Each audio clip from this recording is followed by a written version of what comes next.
million reads. Na ngayon, malaki na mapapanood exclusively sa Viva One, ang Seducing Drake Palma. And this afternoon, we will be meeting some of the key figures around this new series. Ngayon, ang Viva One na kilala sa paglikha ng legalidad at nakakabilib ng Filipino content ay buong puso at galing na inalaman ang istorya ito sa isang series adaptation na siguradong kukumpleto sa inyong mga araw. Pero, bago ang lahat ng yan, kilalanin muna natin ang mga makasama natin ngayong tanghali. Alright? Isang malaking karangalan at makasama natin ang Summit Media. We have our table here for Summit Media. Hello! Isa sa mga pinakamalaking pangalan sa publishing industry na nagbibiglaan upang umabot sa napakaraming mambabasa. I'm sure to most of the people here on the right side of the room. And of course, please join me in recognizing our friends from Summit Media for making this partnership possible. We are thrilled to welcome Editor-in-Chief Leo Manghubat at ang ating assistant publisher Gemma Cato. Please give them a round of applause. Good afternoon po. Welcome to Viva Cafe. Thank you for being with us here today. Abangan ang Seducing Drake Palma soon exclusively on Viva One. Kaya naman, subscribe na sa Viva One for only 99 pesos per month, 269 pesos for 3 months, 499 pesos for 6 months, at 949 pesos per year. Also, kung mag-post po kayo, please do not forget to use our official event hashtags. Yan ang hashtag Seducing Drake Palma, hashtag Viva One, hashtag Studio Viva, hashtag Vida Cadito, and I am sure we are also streaming live on the Viva Artists Agency Facebook page. So please do share this live stream and be part of this event. At syempre, hindi natin pwedeng kalimutan ng mga sponsors na pasalamatan. We'd like to thank, of course, Viva Cafe for providing us our venue this afternoon. Ang PBO, una ka rito, Viva Cinema, masayang balik-balikan. Ang TMC, Tagalized Movie Channel, ang Celestial Movies, Pinoy, the biggest star, the biggest blockbuster, ang Sari Sari Channel, at syempre, PH for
role that will explore his craft as an actor. Ladies and gentlemen, let's all watch this.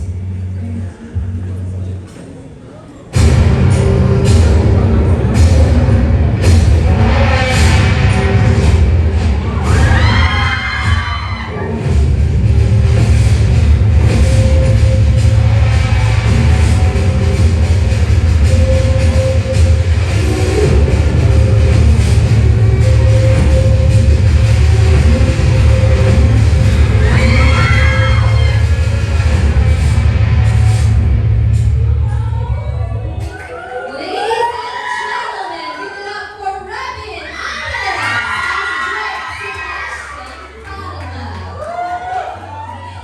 Hello, Drake. Drake again. Hi, Robin. Okay. And this time for your solo photo. A little later, we'll have a group photo together with Ariza and Direk. Maraming salamat po. Mga kaibigan, kaya handa na ba kayong lahat dahil ibang Robin at makikilala natin dito, one who will push his limits, surprise us, and make us fall in love with Drake Palma. Kaya ngayon, I'd like to first invite them. Magsisimula na po ang ating Q&A. Kaya members of the press, here are a few reminders, gentle reminders na po. Of course, we will be asking everybody here up on our panel, Direk Crisanto, Miss Ariza, and Robin, about their experiences and insights into the series. So, gentle reminder, please ask relevant questions lang po. Strictly, we will not accept sensitive and personal questions, and let us remain a respectful environment, and only series-related questions will be entertained. Maraming salamat po. And due to the number of press who will be asking, we will limit you guys to just one question lang po per media outlet. Thank you so much for your kind cooperation. Alright, simulan na po natin ngayon. From ABS-CBN, let's hear from Ana Cerezo.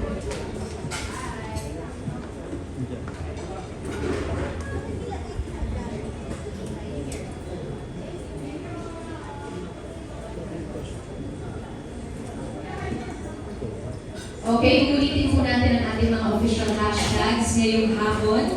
Yan ang hashtag Seducing Drake Palma, hashtag Studio Viva, hashtag Viva1, at hashtag Vida Carito. So meron po tayong 5 members of the press na nakapila. At kung may mga nagtatanong from our Facebook live stream, you may do so. If we have the time, we will ask our panel. You have the floor, Miss Anna. Wala.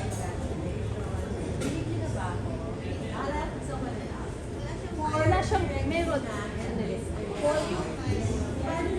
Okay, maybe you'd like to sundalin, Miss Anna, for the benefit of everybody. Sana marinig ang question. You may use my mic.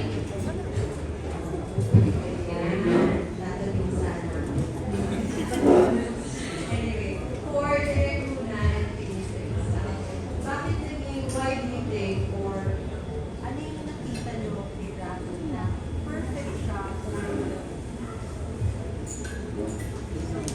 Tingnan ko isang mic. Pastor, Sorry, okay. Okay, anyway, for Direk Pinisa, ano yung nakita niyo na bakit fitting, ano yung meron kay Dragon na parang bagay na bagay siya maging si Drake Palma? Ano po, nasunod ko kasi yung Seducing Drake Palma back in 2020, gusto pa rin yung portrayer sa Wattpad, and yung ginamit kong actor that is K-pop idol Korean. Tapos, like basically pa lang, yung sinan sa akin ng Viva TV yung picture ni Robin, I was like, oh, ano. Tapos when I visited the set, kung attire na siya ng Drake Palma talaga, doon ko, mas alam ko naman feels na Viva made the right decision casting Robin as Drake Palma. Kayo naman, Drake. Ako naman kasi when I direct actors, lagi ako nakatingin sa mata. Kasi sa mata mo nakikita yung emosyon kahit walang dialogue. Unang salang nilabi, wala, may para siya. Alam kong siya yun. Tama ang desisyon ng Viva. So, magaling itong artista. Thank you, Direk. O nga naman, yung mga ginagawa ko. na lang, marami naman. Na-mention ni Miss Phoebe na iba. Sorry. Ibang marami na makikita dito. At pushing yourself sa limits mo. How so? Ito marami po yung makikita dito kasi malayo po yung character ng last kong ginawa na yun, which is ang chance dito kay Drake Palma. Kasi si Drake Palma, sobrang lalim yung tao kahit hindi siya masyadong nagsasalita talaga. Yes. It's a challenge ka naman. New challenge for you. Yes po, yung challenge. Kasi sanay po ako na parang madaming lines, gano'n. Pero dito wala siyang lines, pero dapat yung emosyon na pinapakita mo, nagsasalita talaga yung mata mo. Ang hirap po. Pero okay. Thank you guys. Okay, maraming salamat po. Miss Anna. Okay guys ha, yung mga fans, gusto yung mag-artista, mata-mata daw ang labanan. Okay? Natuto kayo kay Robin. Okay, thank you so much. Next, from ito, I'm excited to introduce from Entertainment Web at Grabador. Let's hear it from Mark Grabador. Hi, Brother Chris and Robin and Stash. Okay, unang-unang congratulations kay Robin Angeles for winning Best TV Actor Award last April sa Lord. Ay, palakpakan niyo naman siya. Winning siya sa mga Media Excellence Award ng ICU. Anyways, para kay Robin, ang karakter ni Drake kasi sa Wattpad yung nabasa ko matalino pero masungit, kapitin din siya ng mga babae. Tingin mo, Robin, alin din sa mga karakter ni Drake na ninambayan mo malapit sa pagkatao mo? Siguro po, hindi talaga malapit sa pagkatao si Drake. Kasi siya, tahimik siya. Ako medyo makulit po. Matalino. Hindi ko masasabi matalino ako. Tapos, lapitin na babae hindi din. So, medyo malayo sa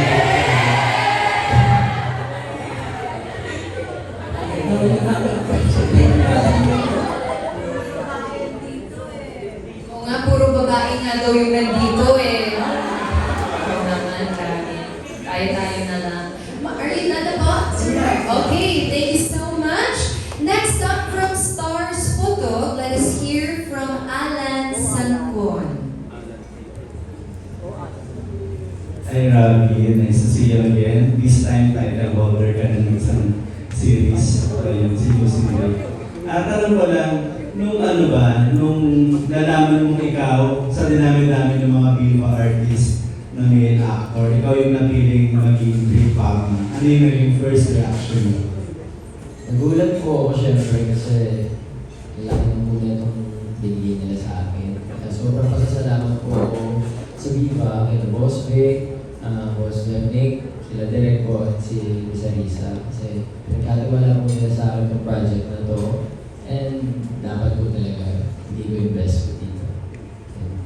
Tapos, as Drake Palma, paano pinaghahandaan yung role mo bilang si Drake? Pag papunta po ako sa set, sinusubukan kong magsungit. Pero hindi ko po kaya. Pero lagi lang po ako tahimik sa set minsan.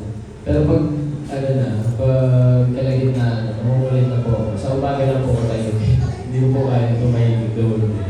Pero yun. Last na lang ang name. Dahil ang title nito, Seducing Drake Palma. For the sake of your fans siguro, paano mo ma-seduce ang isang Robin Angeles? Paano ba ako masidus? Basta maging mabait lang po sa akin. Siguro. Hindi lang talaga. May biro ng isang lot. Pero congratulations, Robin. We're so happy for your success. Thank you po. Thank you. Thank you so much. Now moving on to the Philippine star, we have Charmy Pagulo. Hello. For direct so, gano'n ka faithful yung kasi sa ay hindi ka adapting ko sa one. Thank you for the question po. Very faithful po siya dun sa story kasi before pa mag-start yung production, we had a meeting and tinanong ko sa akin ng Viva team ano yung mga gusto kong kailangan na nasa story, ano dapat yung itsura ng mga cast, lahat po ng question talaga, super daming tanong and pinapabasa ko muna nila sa akin yung script if may comment ako, if may kailangan baguhin. As in, hindi na po nila ako basta tinatanong yung mga opinion ko talagang i-implement po nila dun sa script, sa mga gamit nila, everything very hands-on po. So yun, very thankful po ako sa Viva for that. Yeah, talagang nag-coordinate kami with Marisa during the pre-production to ask everything. Ano ba yung mga non-nego, ano ba yung itsura ng artista na i-imagine mo for making other characters. Kasi kilala kasi yung Viva sa paggawa ng mga Wattpad. So marami talagang followers ng Viva. Especially itong si Lucy Drake Palma na one of the OGs. So maraming mag-aabang. So kailangan namin maging faithful talaga para hindi ma-disappoint yung mga readers. Okay, so for my second question, Aralin. So from Yuri to Drake, how was the transition and paano mo napulang yung character from Yuri? From Yuri po, si Yuri kasi parang palagi siya kay JJ, di ba? Palagi malapit siya kay JJ, palagi nung sa mga last episodes na pinaglalaban na niya si JJ. Dito sa sa Drake, so nag-start kami na parang sinusweetan ko pa si Alice Perez. So, parang naninibago pa po ako, pero work out ko. Thank you. Thank you po. Okay, thank you. Now moving on to Cine Hub. We have Mika Geronimo. Hello, congrats for this adaptation of Lucy Drake Palma. So my question goes to Gravin. What excites you from playing the show? Sabi mo kanina medyo challenging siya kasi masulit na yung role and hindi ka masulit. So what excites you from that challenge? Sobrang excited po ako kasi sobrang daming bubog ng character nito. Kahit na tahimik lang siya, hindi siya masyadong nagsasalita. Sobrang dami niyang pinagdadaanan deep inside. Kaya ganun siya. Ayan, abangan niyo po kung ano yung mga yan. Thank you. So my next question for Derek po. You said po yung It's in the Eyes, yung how you na-see Rabbit ang Drake Palma. Pero are there other qualities to Rabbit that made you say yes, this is our Drake Palma? Si Robin kasi, una ko ito nakasama sa Instant Daddy. Very minor pa yung role doon. Siya yung young MC mo. Actually, gay pa siya doon. Very believable na gay siya doon. So doon pa lang alam kong committed siya as an actor. And then pag nakakausap ko siya, lagi niya sinasabi sa akin na gusto niya maging mahusay talaga ng artista. Gusto niya maabot yung point na yun na actor talaga siya. So by that pa lang yung dedication as an actor, as an artist na tunay. So I think, yun, mahusay siya. Last question kay Professor Lisa. Is there any moment from the story that you're excited to see Robin in this adaptation? Excited naman po ako sa lahat. Kasi pag pinabasa ko yung script, nung nalaman ko na yung cast, na-imagine ko na sila. So, tinatanong ko nga si Del kanina, kailan ko ba makikita yung teaser, yung trailer. Kasi, yun nga po, nung nanood ako nung shooting, nung nakita ko na si Robin, mas Drake, sabi ko, ano ba yung itsura nito kapag nasa trailer na? So, yun, excited na talaga ako. Thank you po. Congrats again. Alright, great questions. Maraming salamat po. Next up, let us hear from the Philippine star. We have Dolly Ann Carvajal. For Robin, bakit tanong kanina ni Alan, the reverse one, how would you handle it if merong babae mo sabi forward at sinis-juice? Kikilalanin ko muna po siya. Bago ko po, How ka bumigay? hindi, bago po ako mag-commit or mas kikilalanin ko muna po kung paano siya makisama sa akin sa ibang tao. Yeah. So, okay sa'yo, even if the girl is, may aming sa first mo, but medyo forward. Or mas type mo yung dalagang Pilipino. Mas type ko po yung gano'n. Pahinhin. Thank you and congrats. Thank you po. Okay. So, mas type ni Robin ang mahinhin kesa sa assertive na okay. Okay, ladies, take notes. Okay, next up from Jaco TV, our TikTok content creator, Jaco Manangan. Hi, hello. Hello, Ravi, congratulations. My first question for you, ano ang reaction mo na ang laki ng impact mo sa mga young audiences? And may pressure ba na maging successful din ito katulad ng last series mo? Hanggang ngayon po, nagugulat pa din ako na sobrang ganda po ng pagtanggap nila dun sa show namin. And sobrang pasasalamat ko din po sa kanila sa pag-support nila sa akin. At syempre po, medyo kinakabahan po ako kasi ang laki nga po ng mundya. Tapos ito po yung susunod. Tapos ang laki po na itong road na ito para sa akin. Kaya sobrang thankful din po ako na bigay ito sa akin. Pero yung pressure po siguro nandyan pa din. Kaya kailangan ko po mas galingan dito at mas mabigay po yung acting ko dito. Ayun po. And my second question naman, anong mapapangako mo sa mga fans na susundan ka pa rin dito sa series? Papangako ko po sa kanila na bibigyan po namin sila ng quality na series. Yun po. Promise yun. Congratulations, looking forward po. Okay, thank you. Next, pakinggan naman natin ang mga katanungan ni Erwin Ogawa from Anong Ka Na?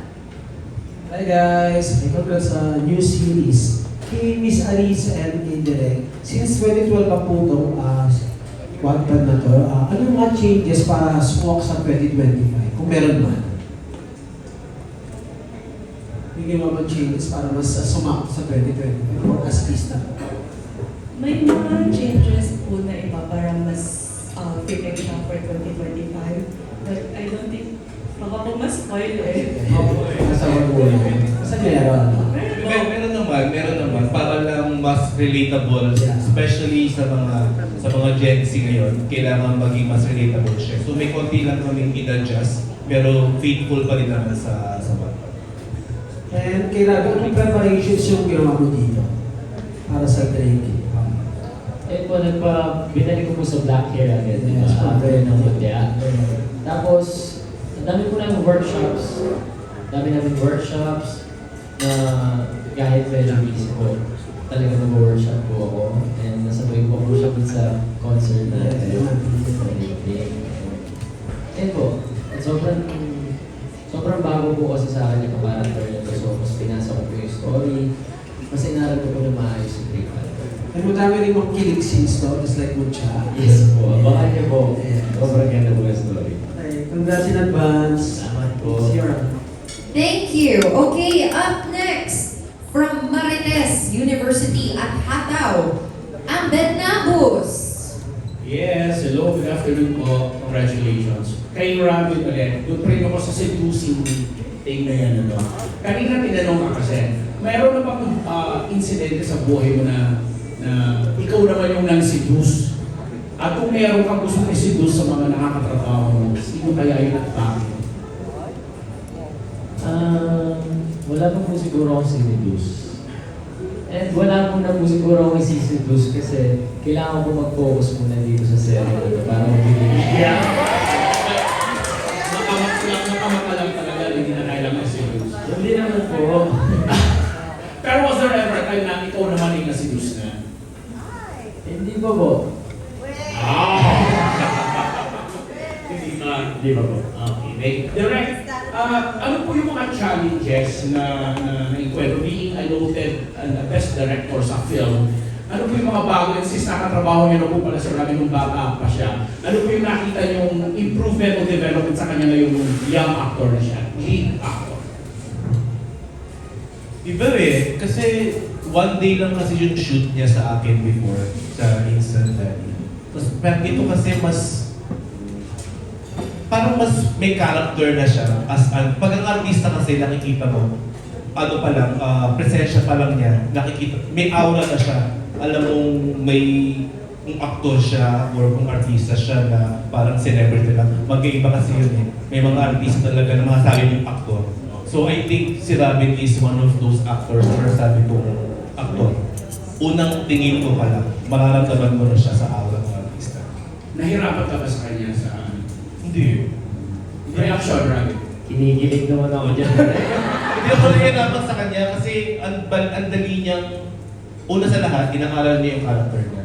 So doon pa lang, hindi na ako nahihirapan siyang pa-artihin kasi alam niya na yung character niya. So ako, minus, plus, konti, ganun lang, tono lang. Pero as a whole, kilala niya si Drake pa naman. So malaking tulong siya Drake. Okay. Robin, last question. Nabasa mo na ba yung novel ni Ma'am? Yes po. And nung binabasa mo, kung ginagawa mo yung character na Drake, anong feeling, anong reaction, anong kakaiba? Sobrang daming nakakagulat na scenes na gagawin ko. Kaya, nire-ready ko na po yung sarili ko na gagawin ko po yung mga yan. And super excited na po ako dahil nag-taping na po kami ngayon. Yeah. Okay. Thank you and congratulations. Thank you po. Good luck po. Thank you so much, and I believe the next one is our last na magtatanong. We have our TikTok content creator, Annarina Amistoso. Hello. Hello, good afternoon ba? Good afternoon po sa lahat. Ako, Robin, nagkaroon ka ng mga fans, yung nga yung J-Re, di ba? Eh, natatakot ka bang mag-sell sila ngayon sa bagong kalab? Feeling ko naman po hindi sila magsaselos kasi hindi naman po kalabing makakasama. Excited po ako na makilala niyo po yung bago kong makakasama dito sa ating bagong serye. Kasi po ako, gusto ko po, wala po kalab team talaga. Gusto ko pong mapakita sa tao na kaya ko pong umarte na walang kalab team. And gusto ko po na sana po patuloy po nila akong supportahan kahit na iba po yung kalab team natin dito. Nice answer. Second question is, how is your working relationship with your leading lady? Kahit hindi pa namin siya formally na nakikilala. Yes. Abangan ko naman po sa lahat. Abangan niyo po kung sino siya. And si Alice Perez po, sobrang buti babae. And aral na aral ko na talaga kung paano niya yung character. And sobrang bait. Manggaas na yan. Sobrang sumibi talaga ako. That's nice. We're looking forward to meeting her. Thank you. Alright, maraming salamat po. May iba pa tayong dates na gusto i-promote? Robin, yung pag-usapan natin kanina. It will air on? June 15 po.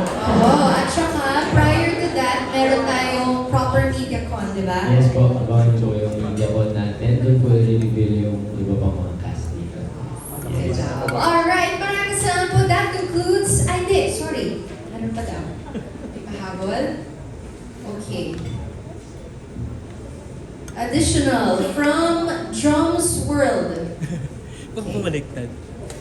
So yun, hi Robin. So yun, thank you. So yun, kumbaga dito sa ano yung pinaka-challenge, naging challenge mo? Kasi yung Mundiales, kinda, not really mabata, mag-teacher, ganyan. Pero looking into this title, medyo nakikita ko siya as parang more mature, di ba? So ano yung pinaka naging challenge mo here sa bagong role? Marami pong challenge sa akin kasi napakalaki nga po ng role na binigay po nila sa akin. And dami po pero ngayon po nag-a-adjust pa po ako sa character niya. Kasi halos kakatapos na po ng mutya and sobrang bago po sa akin na yan po. So yun, thank you. So very excited kami siya. And pati yung mga office mates mo, pinapanood kayo. Salamat po. Amazing. Maraming salamat po. Drums World, are we all good? Are we all good? Tapos na po? Yes. Alright, thank you so much. That concludes our Q&A. This afternoon, I did promise you guys a group photo, so may I ask Robin, Derek, and Miss Ariza a group photo in front of the table. And our dear members from the press, ladies over here on the right, you may come forward if you want to take a closer picture. Okay, tandaan po ninyo, June 15. Okay, please look towards the center of the room. Thank you so much, ang ating official photographers from Viva. Maraming salamat po. Now towards the left side of the room naman po, all eyes here to the left, to our dear friends from the media. Maraming salamat po for joining us this afternoon. Maraming aabangan sa Seducing Drake Palma. Now towards the right side of the room, please. Thank you so much. Of course, we would like to acknowledge, syempre, the fans of Rabin. Ano nga bang tawag Dabin? Kayo ba ang Dabin? Oo, diba? Galing ko. Darlings of Rabin, thank you so much. That concludes our Seducing Drake Palma character reveal. Thank you to our esteemed guests. And of course, our brilliant minds behind the show. Don't forget to download Viva One app and subscribe. Or you may also stream via the website viva1.ph. Para sure na mapanood ninyo ang Seducing Drake Palma exclusively on Viva One, streaming June 15. Catch every episode by subscribing to Viva One for only 99 pesos per month, 269 pesos for 3 months, 499 pesos for 6 months, or 949 pesos per year. Napaka-affordable. Again, this has been your host, Phoebe Walker. We will see you again very